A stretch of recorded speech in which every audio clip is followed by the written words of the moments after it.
Welcome to The Brain Dump, where we study the psychology of success. Join us as we probe the habits, rituals, and routines of top-performing artists, entrepreneurs, authors, athletes, and more to uncover the timeless principles we can all use to take our lives to the next level. Are you ready to plunge the grunge that's been gunking up your mind's eye?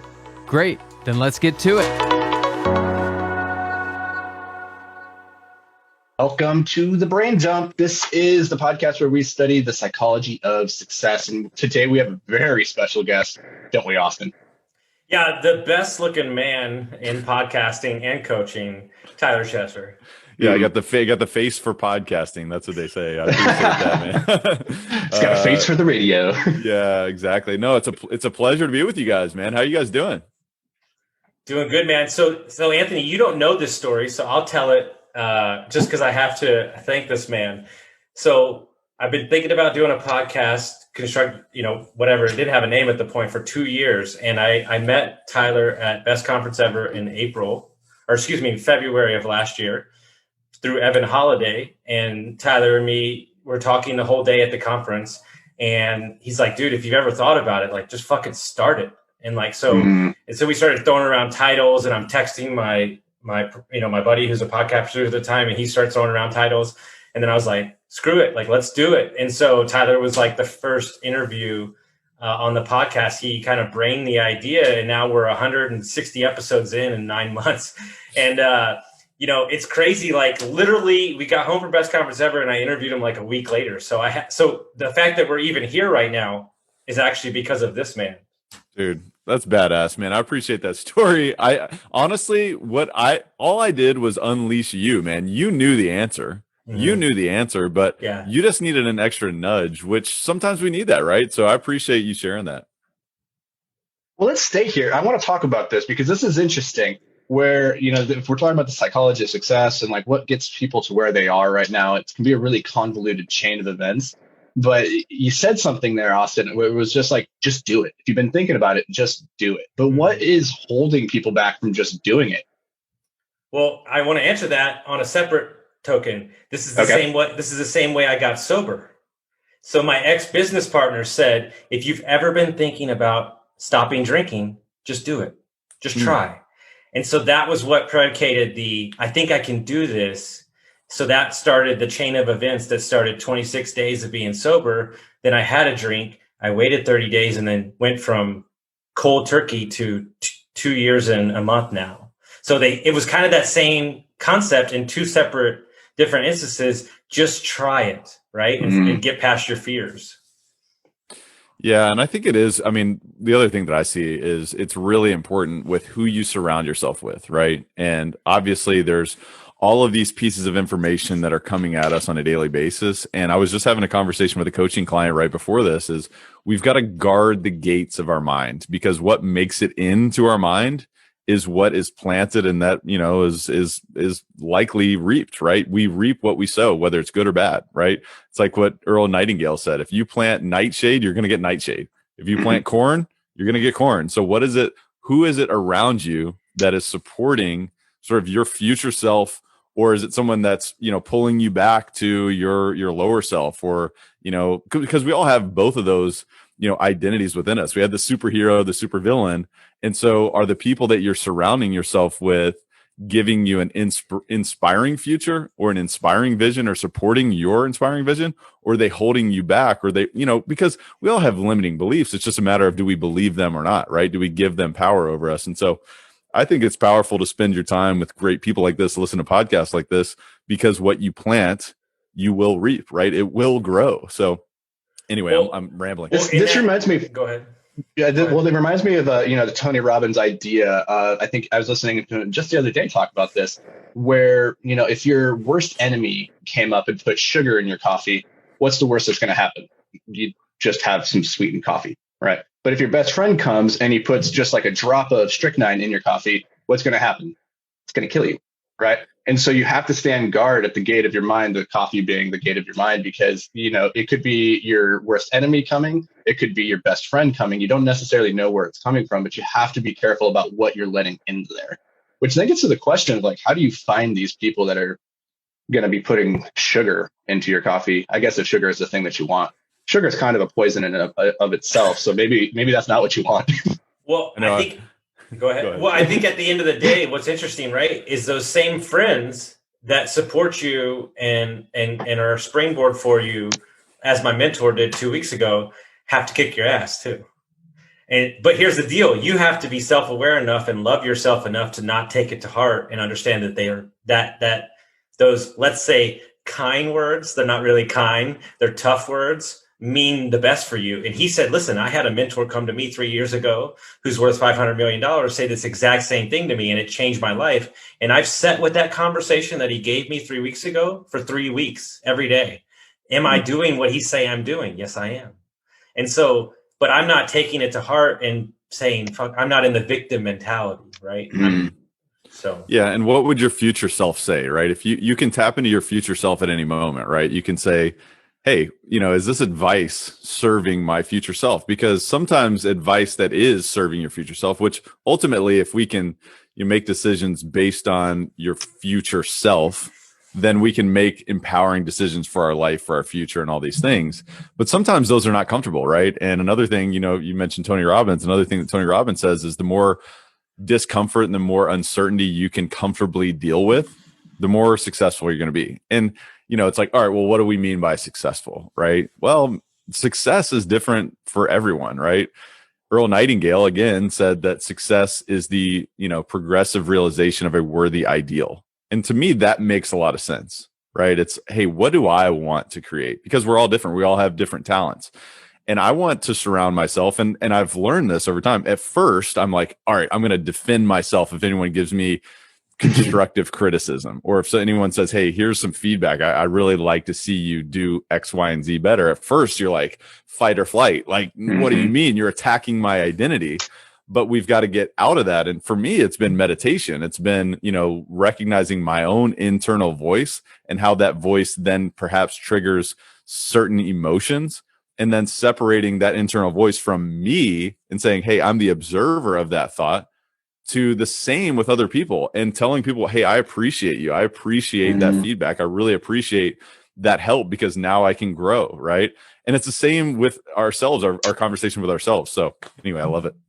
There's a couple of things you guys both said I want to unpack a little bit more and acknowledge here. So Tyler, you say this all the time, where I want to acknowledge you for saying this thing, or and it's something that I've taken to heart. I'm like, wow, that's a really powerful thing to say to other people. But I want to acknowledge you both, because Austin, what you pointed out there was, if you have friends that love you enough to tell the truth, that is one of the most powerful things that you can have in this world, but only if you're willing and open to hearing what they have to say. And so recognize that if they're sharing something and it's coming from a place of like true caring and love, then like it doesn't feel good. It doesn't feel good when the people that you love point out where you're weak, but they're doing it because they love you. And that's a way for you to improve.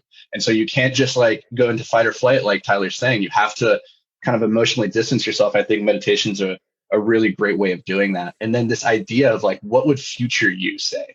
Tyler, that's incredible. Like this idea of like, at any moment you could tap in and say, what's future me think about this decision? And I was talking to somebody just the other day, and I cannot remember who it was, but we were talking about working out in the morning and how that's a really difficult thing for everybody. Like I struggle with it immensely, but it's so important, because when I do it, I feel better for the rest of the day. And this person, they said, yeah, when I'm laying in bed and I don't want to go work out, I just think about what's going to make me feel better at the end of the day. Looking back and saying I did work out, or looking back and saying I stayed in bed. And that's then what I do. If the answer is I'm going to feel better staying in bed, then stay in bed. Like, you need the rest. That's okay. But if it's I'm going to have felt better if I went and did the hard thing, then go do the hard thing. So yeah, I interviewed a billionaire. He's a buddy of mine. Christopher Lochhead had a $4.5 billion exit, and he said something. He's crazy as shit. He said something at the end of the episode that changed my life. True story. He said, you know who I'm the most proud of? He said, my 21-year-old self, because that guy worked his ass off. He said, you know who I'm even more proud of? The 28-year-old version of myself who worked his ass off and sacrificed. And you know who I really, really like? The 38-year-old version of myself. He said this son of a bitch up like a gangster. And he said, because I love my life. I get to podcast. He's the #1 podcast host. He said, I love my life because all the versions of myself set this 50-year-old version of myself up amazingly.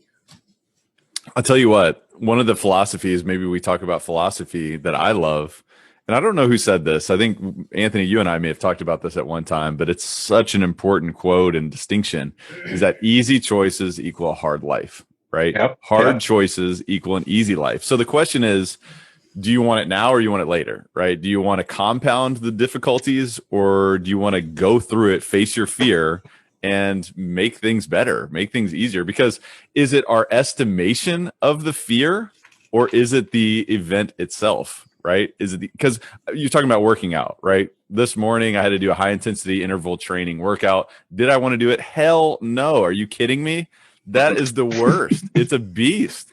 But at the end, I'm like, thank God I did that, right? And now my day is easier. And when I compound that over decisions for, years, it's like, come on, man, let's go. I'll do the hard stuff because I think it's harder than it really is too, That quote is so powerful. It's something like easy choices, hard life, hard choices, easy life. And I've been using that for the last couple of weeks, but I couldn't properly attribute it to somebody.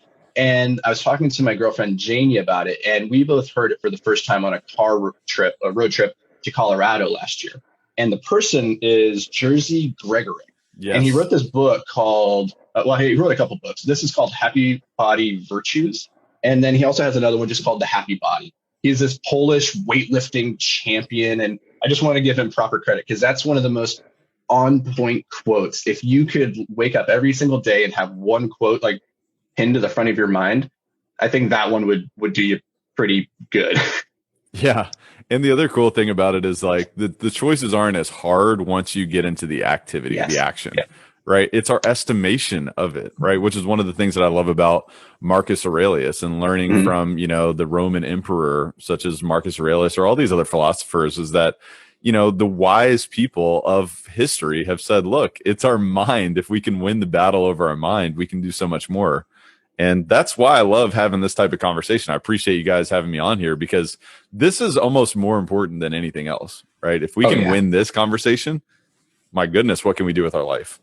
I was listening to a book the other day, and in this vein of working out, like I'm 146 days straight, 75 hard. Heck yeah. So it's one of those things where what's interesting to me when I get away from this is my new standard of what's I'm capable of has been so ridiculous. So a bad day to me is like somebody else being in the Navy SEALs. Right. And that's something I have to talk to myself about. But I read something the other day and it said, what's crazy? We know what the start looks like. We sure as hell know what the finish looks like because we died. You know what we don't know and can't control? The middle. So ultimately, you just have to get started. And 1 foot, Chad Wright, he runs Navy SEAL, runs ultra marathons. He says, what's so easy for me? Running 256 miles. And they're like, how? And he goes, because it's 1 mile at a time. I don't understand. Oh, wow. 1 foot in front of the other. And it's one of those things where we create stories, right? Of this, that, and the other, and the fear and all this BS. And ultimately, we don't control what's going to happen. And somebody said to me, the best things that have happened to life to me are things that I didn't even expect. And it's the standard, right? It's what you expect of yourself. It is the habits that you create. And again, sometimes I have to like pull myself back a little bit because I don't want to sound preachy and all this stuff. And like these discussions to me are invigorating because I'm learning while you're sharing stuff like that. And it's reminding me that we've got to set a standard for ourselves. What do we expect from ourselves? Because we have so much to give. If we understand that there's so much more in the tank, right? When we think about giving up, whether it's work-wise, whether it's working out, whether it's about building relationships, we have so much more. Maybe we've reached like that 30% threshold. We still have 70% to go. But anyway, Anthony, go ahead. No, I love it. You guys are touching on such good stuff right now. This whole idea of raise your standard and change your life, like that's absolutely true. And it ties back into like the people that we surround ourselves. I want to give credit to Jerome Myers, who said something, I think it was in the very first conversation we ever had with him last year, the first time I met him, he said something to the effect of like, when you die, you get a tombstone. And on that tombstone, it might say something nice like, I was a great person.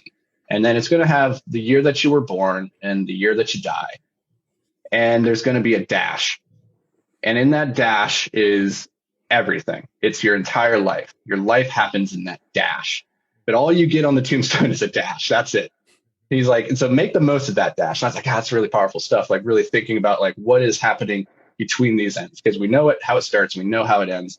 And one of the things that's so interesting is that I've always said 80% of success is just showing up. And I think I ripped that off from Woody Allen. So we'll give him credit there. But it's true. Like just showing up and doing the workout or having the conversation, that's 80% of the way there. And the rest is just, following through and doing what you say you will. And so sometimes I think we overblow how scary a thing or how hard it's going to be, because our mind fixates and wants to stay in a state of comfort. And as soon as we start thinking about putting outside of comfort, it starts trying to find reasons to hold us back.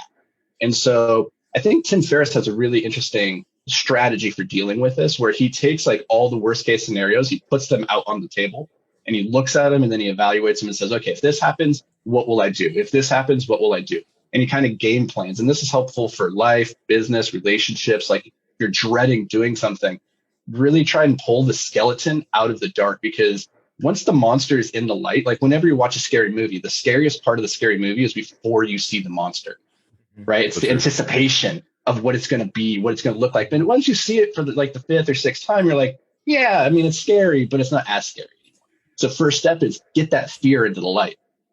Well, there's so much there.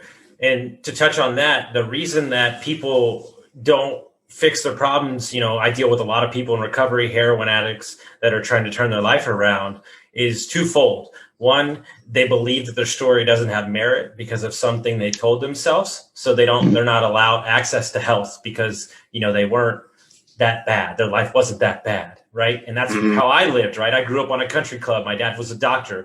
I didn't deserve to feel bad about my life because it was that, until I met my friend who recovered from cancer twice at 26. And he said, shut the fuck up. He said, you're shit. I said, well, I never went through cancer. And he said, well, let me tell you something, buddy. He said, your problems and your obstacles are yours alone. There's not a different weight to what happened to us. The weight is what we associate with it. Right. And these guys, right, I try to tell them, like, look, that are trying to recover, you look like shit. You need to get a haircut. Your beard's a mess. You're dressed like in a sweatshirt every day. I know, but I don't care about what other people think of me. I get that. But let me tell you something who does care. Your subconscious. Mm-hmm. Your subconscious sees yourself in the mirror that you don't give a shit. And I realize through all the reading I've done and the coaching that 90% of what we do is trained by our subconscious. And every word has weight. Every look has weight. Every thought has weight. And when you understand that aspect of it, you're keeping the personal standards within yourself that are going to elevate your game.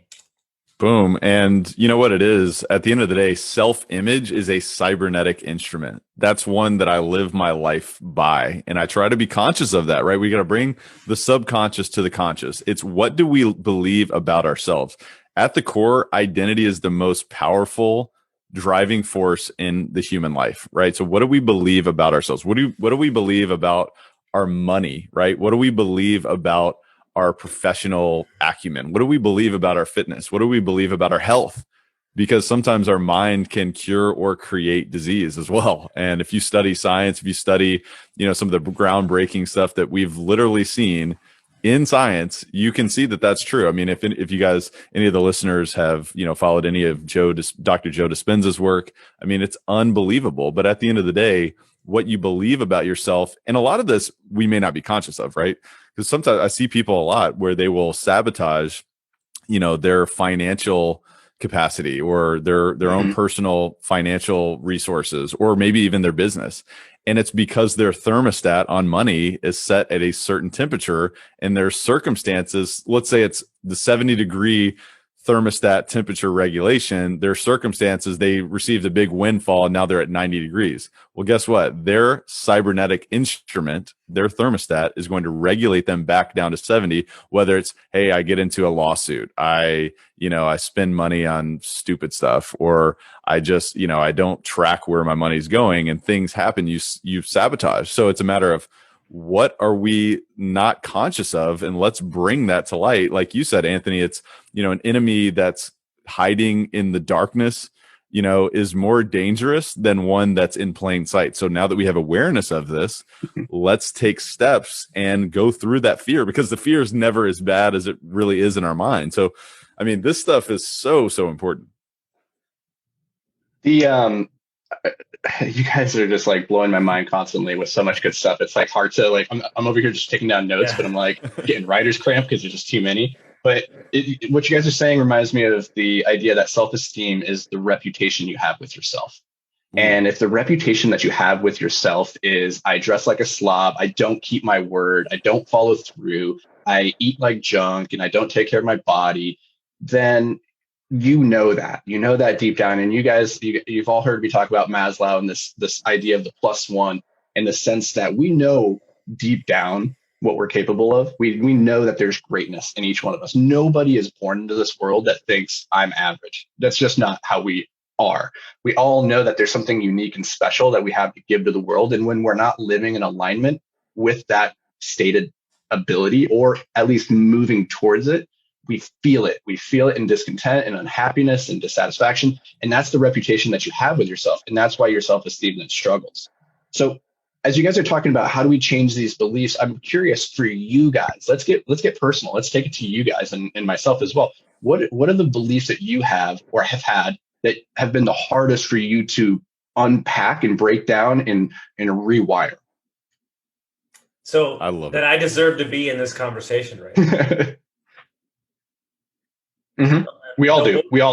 No bullshit. I mean, guys, let's just call it what it is. Was I coaching people for free for years, because I enjoyed it and I love impacting people? Yeah. And then I got laid off because of COVID and decided that my coaching career needed to start 5 years earlier. and then you get a client who wants to pay you money. And then the first conversation you have within 2 minutes is, I want to leave my wife. And then your butthole puckers up and you're like, oh, this is the weight of this is so much bigger than me. And I don't take that. Like, you know what I tell my clients? This is fucking true. I actually signed one guy the other day and he's like, I want you to know this money means everything to my family. And I'm taking a chance on you. And I said, I will walk through the fires of hell with this burden on my chest, because when I'm in, I'm all the way the fuck in. But here's the deal. I have to have that conversation with myself every day. Yes. Every day. Yeah. And I'm with you 100% too. I think one thing that has been a really important thinking tool for me is just course correcting and recognizing that I have to recreate myself daily, weekly, monthly, and I have to answer this bullshit, bitch boy voice in my mind that says I can't, that says I shouldn't, or I'm not worthy, or I don't know enough, or I'm an imposter, or these kind of things. Like, these are the voices that I have and that we all have. It's just a matter of bringing it from the subconscious to the conscious, because a lot of us, I truly believe, like, this is, for me, has been a training, it's been a practice, and it continues to be a practice of listening and separating my belief from the voice.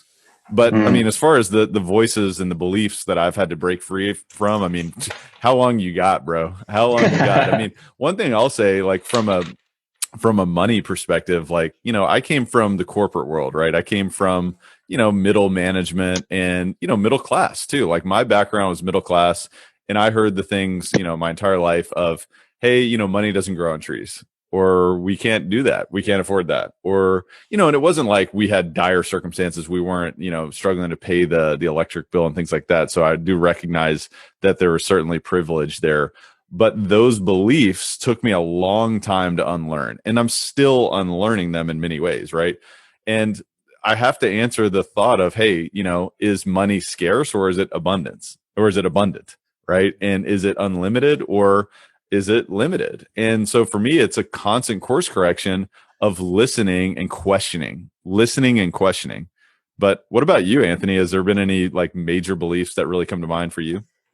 Yeah, there's two that I want to share. One is, it's funny because Austin shared his story about meeting you, and then my story with meeting you was also at a conference. And I don't think we actually sat down and talked in person or anything like that, but you were up on the stage and you're talking about mindset and a lot of the things that you talk about.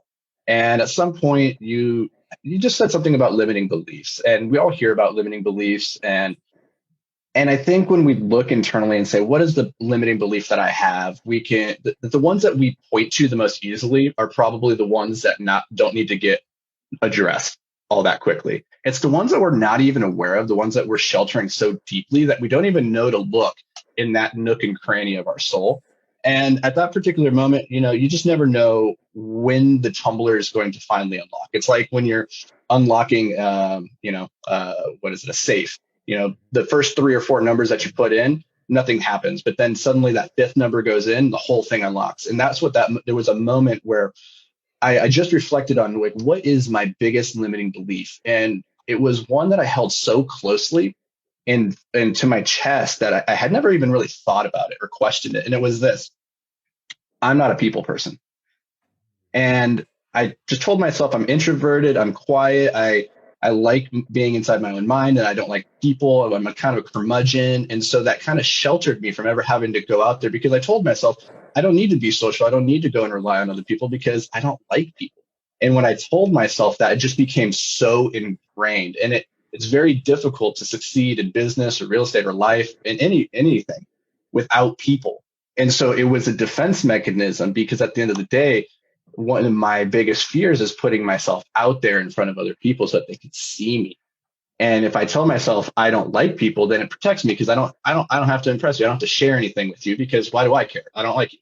But if I acknowledge and I do care what you think, that makes me very vulnerable. And I don't like being vulnerable. It's scary. And so I really struggle with that. And so I would say for me, that's been a really big one to try and unpack. The other one that you mentioned was this imposter syndrome. Except for me, the imposter syndrome manifests slightly differently. It's not that I don't feel I don't belong. It's that I question why I'm doing it in the first place. Like, am I doing this because it props me up, it puts me on a pedestal? It's kind of like in the Bible where they talk about, don't flaunt your good deeds in front of people. And I struggle with this because I know my personality is a flaunter. I like people to think that I'm the shit. And I want them, I like, that's me. And if I'm being truthful, like, that's a big motivating reason why I do a lot of things that I do. But I don't like that about myself. And I want it to connect from a more authentic place of like helping and having impact. And so as I put things out there, there's always this struggle of like, why am I doing this? And so those are the things that I'm working on. Well, don't you think that that's why this is so great between you and I? Because I'm like a people person to a fault. Yeah, you're the opposite. Yeah. But that's what I've noticed in business, right? With my business partner in the Airbnb, and then my guy, D, that does all my stuff for me, is that he doesn't have to go be the networker, because that's not his personality. He has my network. And so, it's something that you shared with me from your conference the other day too. Because since you said it, I brought it up about 30 times to people. Selective vulnerability. Right. And allowing yourself to tell a shitty part of your story to prop you up on the back end for the come through, instead of just telling the shitty part. And so now when I tell my story, and I also learned this from Pitch Anything too, I tell them half the story and leave them waiting for the rest. Mm-hmm. And just letting the vulnerability be the vulnerability. And I don't have a problem with being vulnerable. So that's the least of my concerns. But I also find myself like when I learned leverage in business, I leveraged out too much and then lost some money. So I'm kind of the other way, like I have to go out there and then like scale it back. Rein it in. Does that make any sense? Yeah. Yeah, it makes a lot of sense. I mean, one thing I'll talk about when you think about vulnerability, this is one that I do. I will be honest with you. I struggle with being completely vulnerable. It's like, I don't know if you need to know my whole story. I don't even know if you need to know all about me. And it's like, I think there is a balance, right? Because people want to know truthfully what you're all about. But at the same time, they don't want to know, like, hey, I've been crying myself to sleep for the past 78 days. You know what I mean? Like, Yeah. I think there's certainly a balance. But then the other thing, I'd never heard that term selective vulnerability before. So thank you for sharing that. But I do think that there's a lot, I think, in my opinion, everything is energy. And, as corny and as woo-woo as that sounds, I believe it. And science proves it as well. If you look at matter, I mean, it's truly energy coalescing, into the awareness that you've placed your awareness on a particular, whether it's a person, a circumstance, literally a piece of matter, what have you, whether it's a book or otherwise. I mean, anyway, I'm obviously not qualified to talk about this, but I think that energy is everything. When you think about vulnerability, I think at some point it's like, hey, do I feel the getting energy? Or do I feel the giving energy? Right? Am I opening up to show you that, hey, it's possible for you to break free of that story that you have as well? Or is it, hey, I'm showing you that I'm awesome and you should be doing business with me, or you should be giving me your attention, or what have you? And I think there's that little tweak that if you are truly showing up from that authentic place, from that vulnerable place, from a giving perspective, people can feel that, whether they're conscious of it or not. I think that is extremely powerful. So I think everybody should check in with that, right? And it's something that I have to continuously check in with as well, is where is this coming from? Why am I choosing to open up or be vulnerable? I don't know. Does that resonate with you guys? No, you're 100%. 1,000%, because I'm only telling my story and I'm trying to make it so stupid. Like, I slept in a closet. I was homeless. I was up on meth for a week. So you can go, well, shit, my shit's not that fucking bad. Let me go tell my story. And I'm giving you the power to not, never mind. This is what people say about me. And it's what anybody in the recovery mastermind says. There's no judgment from Austin. That's why we like sharing. That's why people opened up to me in like a minute, because they know there's no judgment of anything that you've done. You could strap a fucking Cabbage Patch on a car and drive 20 miles. And I'd be like, sounds like you had a bad Wednesday. Like, but that's what they want. It's when people feel judgment, when they feel looked down upon, that they crawl into the victim hole and you'll never get them out. I had a guy come to me the other day. Hey, dude, I'm drinking. I'm not going to fucking stop. So just so you know, whatever you're going to fucking say, I'm drinking and I'm on a 4-day bender. You can kiss my ass. And I said, sounds like you had a crazy 4 days, man. I wish I could join you. I said, hey man, you should totally pour yourself another drink.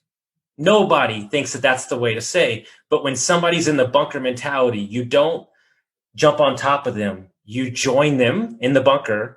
You answer some questions, and then once you see a crack of the exposure, then you come in and you talk about, hey, does your son deserve this? Like, my specialty is the victim because I lived it for 20 years.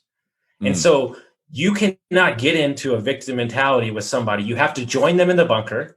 They have to feel needed. They have to feel wanted. And then you can make the change. God, dude, that's so powerful. Go ahead. Yeah, Anthony. and this gets back to the whole thing that we started this conversation with, which is that identity is the strongest force in the human nature. Like, our desire to be consistent and to live in alignment with whatever vision that we set for ourselves. And that could be a positive image or a negative image. Like, whatever it is, we're going to do whatever it takes to live in alignment with that. So you got to be really careful about what that vision is you set for yourself. So now my question is, how do we change that? How do we start going about changing that identity? And Austin, you've kind of touched on that a little bit from like a coaching perspective. If you're trying to help somebody make and manifest that change, you don't just jump on them. You try and join them and like see that crack of opportunity. But for ourselves, if we're trying to make that identity shift, what do we need to do? How can we go about that? I've got a couple things I'd like to share on that. I mean, the first one for me that I'm extremely passionate about, I know both of you guys are as well, is feed your mind. Feed your mind. Because your mind is the most powerful tool in the universe. I mean, that's one of the most amazing things about being a human being, is that we have access to infinite intelligence, right? And most people just don't tap into the full resources of your mind, because we're not conscious about feeding it. So let's think about feeding our mind, right? Whether it's reading books, whether it's listening to a conversation like this, whether it's surrounding yourself with other people who are going to push you, right? Whether it's taking the opportunity to face your fears, right? And gain experience and looking at problems as gifts or challenges as an invitation to showing your defiant commitment towards doing whatever it takes to living with passion, living with purpose. So to me, it's about feeding your mind, but it's also about doing that on a consistent and on a daily basis, right?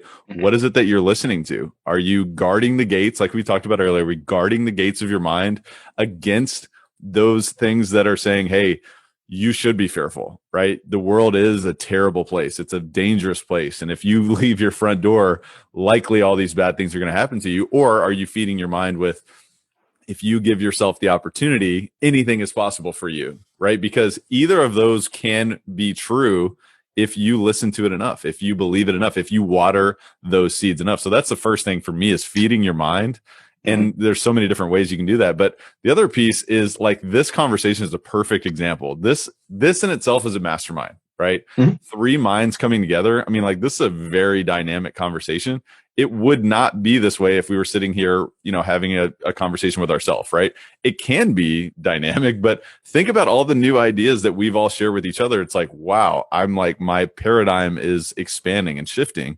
And so it's giving me a new realm of possibilities. So it's surround yourself with the right people who can also feed your mind. So maybe it goes back to that one as well. But that's what I'd add to that question.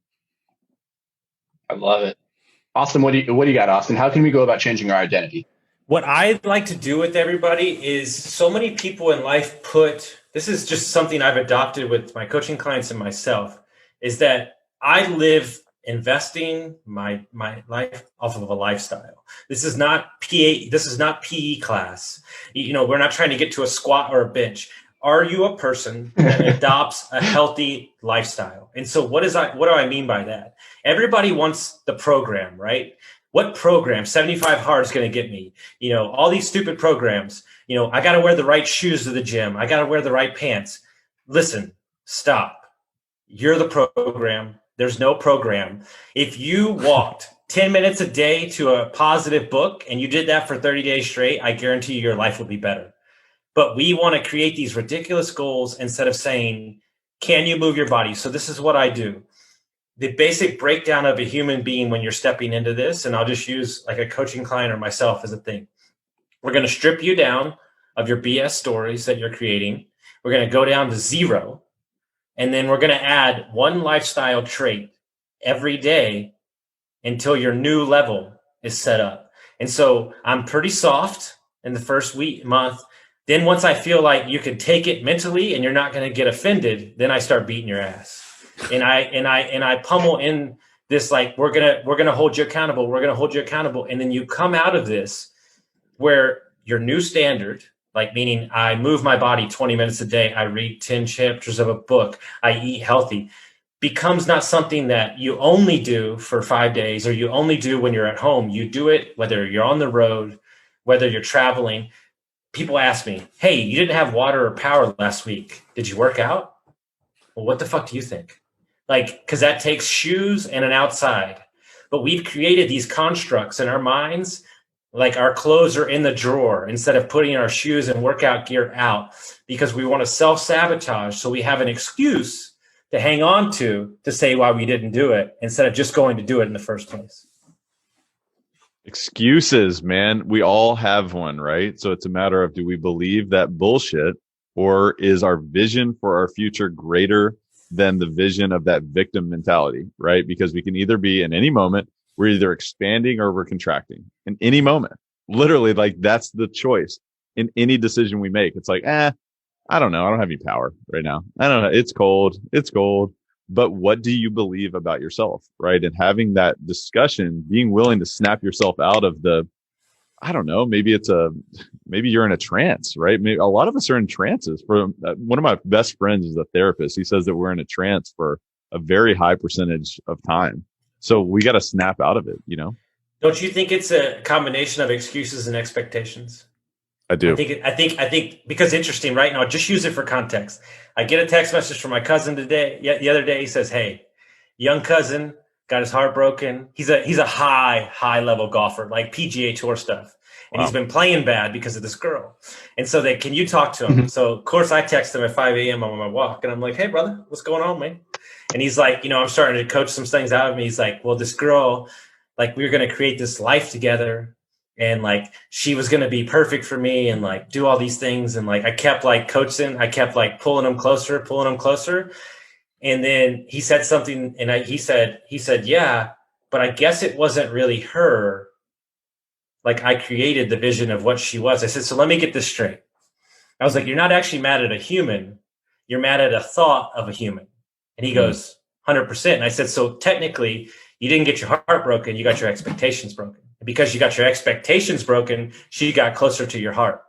And he goes, yeah, great quote, but I'm sad. And I go, okay, well, hold on. I said, no, I said, I respect that. You're sad. I said, but how much do you care about golf? Like, is it everything? Have you put in, 16 hours a day? Of course. I said, so really who you're mad at is yourself, because you created expectations. And he goes, and all he sent back was, okay. So I knew he was pissed. And so then I had to come in with some soft love and say, listen, since I've known you at 6 years old, you were a gangster. Your mindset's killer. You're a great golfer. I said, the world needs the best version of you. And 20 years from now, this girl is going to mean nothing because you're upset of an idea, of a vision. Right, Anthony? Didn't we just do this podcast to me when I got my dream property got ripped from me? Yep. Because I already had visioned it, and instead of just working in the results and the execution. Mm-hmm. I went through it. We've all been there. I think we've all gone through those relationships that when they end, we look back and we're like, this is the end of the world. And I think everybody at this table is old enough now where we look back on that and we go, oof.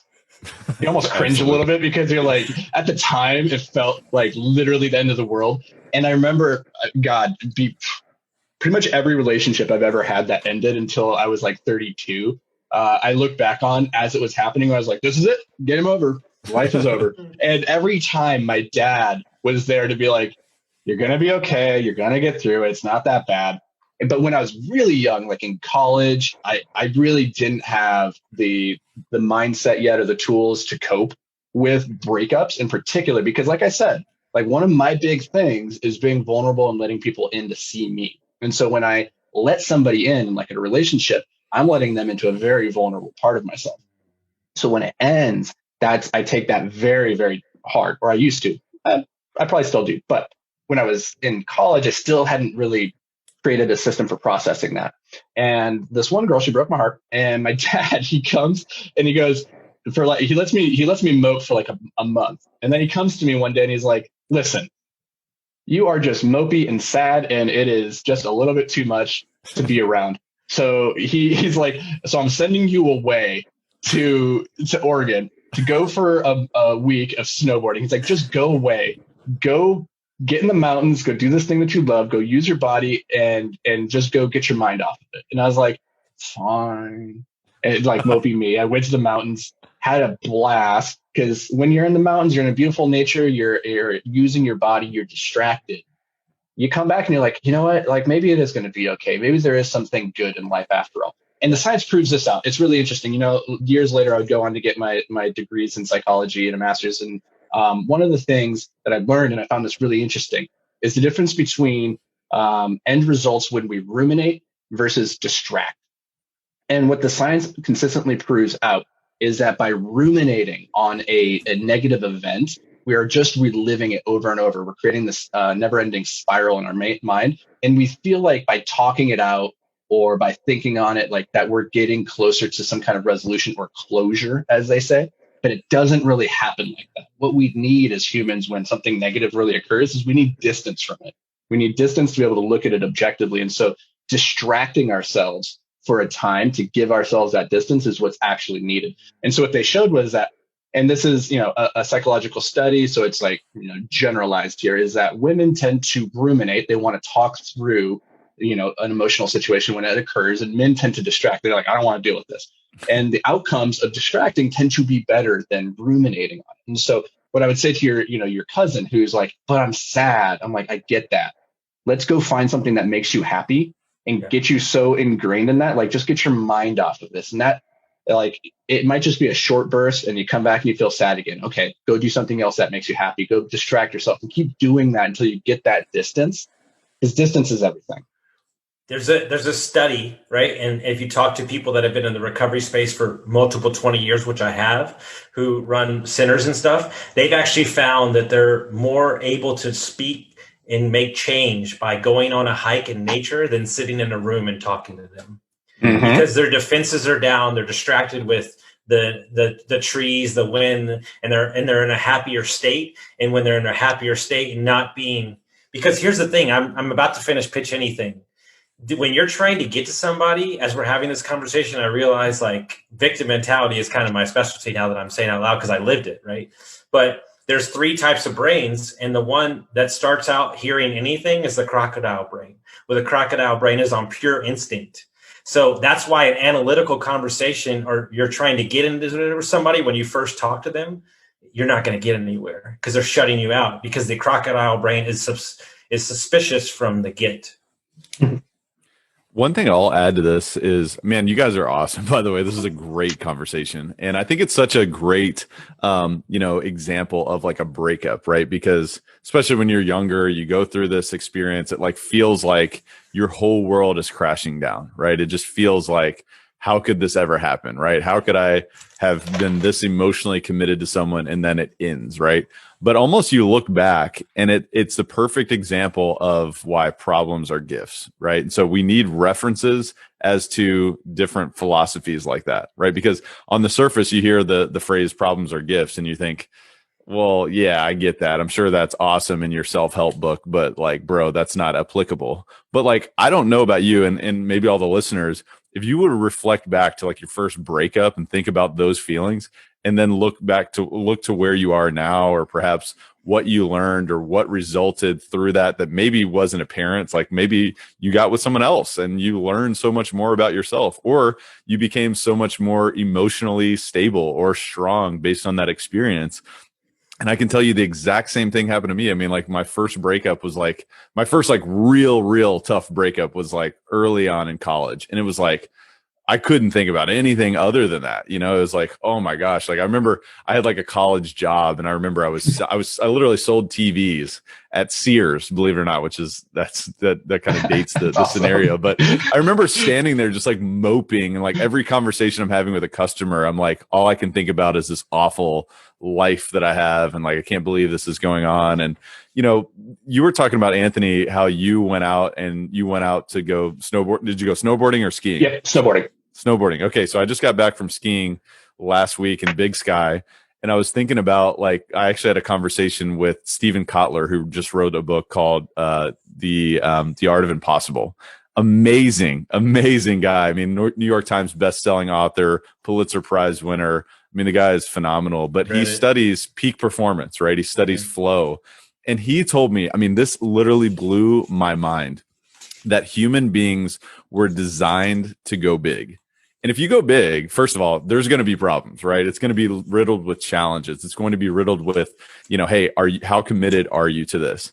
And further to that, I'm thinking about skiing. I'm thinking about snowboarding. I'm thinking about accessing a physiological state. And if you think about it, the other thing that he shared with me is that we can either make our nervous system our ally or our enemy. And if we make it our ally, we can do anything. If we make it our enemy, we can't do much, right? And how do we do that, right? We tap into our physiology through experiences where maybe we're moving at fast speeds down a mountain, right? Maybe we're getting our blood flowing, but we're focusing on our physiology, and we're focusing on something larger than ourselves. And if we can tap into that type of state, how resourceful can we be to, you know, create new paradigms, and to look at a problem and say, hey, this is a gift, and give ourselves the opportunity to see the gift, because that's the piece of the philosophy that it's almost the missing link. If you have the opportunity to see it, then you can capture what is next. Does that make sense? Love it. We're getting towards the end. I want to ask Tyler a question, just because I want to hear a response, because something my coach said to me, and it's something that just came to my mind. That book, by the way, guys, at Next Level, I read all of his books, super amazing, high performance stuff. As a coach, I don't think we should be stressed. And you want to know why? Ever. You want to know why? Because my coach says that you only coach or attract what you've been through. Mm. So if you coach what you've been through and you attract these type of people, we already have all we need is already inside of us to coach these people. Mm. I mean, absolutely. I mean, if you think about it, stress is our word for fear, right? We say stress is, oh, well, I got a lot going on. But ultimately, hey, what are you fearful of? And if fear is the calling card towards a greater future, then perhaps it's the meaning that we've made to the event rather than the event itself, right? It's kind of bringing this entire conversation full circle. And the other thing too, and you think about like the capacity of your mind, right? When emotions are high, logic is low. If you want to help somebody else, if you want to capture a greater opportunity, if you want to have a great conversation with someone else, you cannot be in that fear state because fight or flight is not resourceful, right? If you want to be the greatest version of yourself, or if you want to tap into that future version of yourself, it's about recognizing that, hey, my mind is telling me that I should be fearful of this, but I don't have to believe it, right? I can separate myself from that. And now I can step up and serve someone else. I don't know about you guys, but if I get out of myself, that's when I'm so much more present. That's when I'm so much more impactful for other people. It's like, am I focused on myself or am I focused on someone else? So I just think it's so powerful, you guys. I love it. Yeah, let's wrap this up, guys, because we're getting to the top of the hour and it's been an amazing conversation. But I want to acknowledge that last little bit, Tyler, of when we're focused on ourselves, what we're not focused on? We're not focused on the moment. We're not focused on being present. And when we're not present, I think that's where a lot of issues start to occur, especially when it comes to relationships or business, like whatever it is. And that thing that you said about the meaning of the event versus the event itself, like the meaning that we attribute to what was coming. I think that's just a powerful concept that just ties back to everything that we've been talking about here, which is it starts up here. It starts in your mind. It starts from the perspective that you choose to adopt when it comes to looking at a perspective or a situation and saying, like, is this a thing that's happening to me or is it a thing that's happening for me? And so, Tyler, before we let you go, man, just let the people at home know, where can they get a hold of you if they want to get more of that goodness that you've been spreading our way. That good. I got that good, man. Yeah, thank you. You guys, this has been seriously amazing. I really appreciate you guys. The best way for people to find me and kind of, engage with me further is to look me up, Elevate Podcast, Elevate with Tyler Chesser on any podcast platform, YouTube, what have you. Go check me out there and learn more about me through that, because I'm extremely passionate about these type of discussions. Because, at the end of the day, I mean, what your past, has presented to you does not have to present your future. And to me, these conversations and this journey and this exploration is really endless. And we can share that with more people. So I'd love to, have your folks come check me out at elevatepodcast.com. Of course, there's so many other places you can find me, but I think that's the best way for me to build a relationship, because that's what I'm all about, man. I'm about long-term value. I'm about long-term relationships, and I'd love to have the opportunity of expanding my relationships with your audience. And I want to share this too, because I haven't told this to him. I use your story about owning your own multifamily unit by yourself. I must have used it 200 times because that's awesome. because I'm trying to get people to understand that the level of to finally slide in a minute of real estate, the level of the actual units doesn't matter. It's the actual cash flow, or let's say the purpose of said asset and what it does for your life, instead of what it says for your life. Yep. Yeah. It's about the outcome, right? I mean, I look at, and I know we're wrapping up here, but real estate is a vehicle towards creating outcomes that you want in your life. So that's what I talk about on Elevate. It's like, let's use real estate and let's allow it to leverage our life to a greater capacity, but let's also own our mindset. Let's also own our psychology. Let's also be great leaders. Let's also be great communicators. Let's understand that we can use our nervous system as our ally rather than our enemy. So let's be multifaceted, multidimensional, and let this beautiful thing like real estate give us a greater future. So I love it. Love it. I have absolutely nothing more I could possibly add on top of that. Tyler, this has been a fantastic conversation. Thank you so much for joining us. And for you guys that have been listening and joining the conversation from home, because you are part of this conversation, even if you haven't had a chance to voice your words in the audio here, you can go leave comments, you can go leave reviews, you can get in touch with us, guys. We'd love to connect, and we will look forward to seeing you next week. Perfect.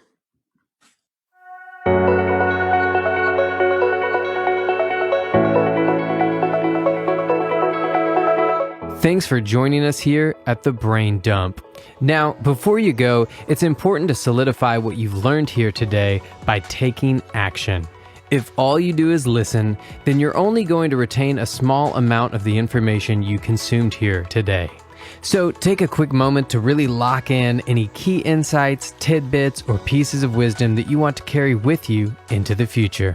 You can do this by heading over to iTunes and leaving a review with your top 3 takeaways from this episode. If you've already left a review, first, thank you so much. Second, it's time to start a Brain Dump journal. It doesn't have to be fancy, just a slip of paper will do, where you can record a couple quick thoughts from each episode.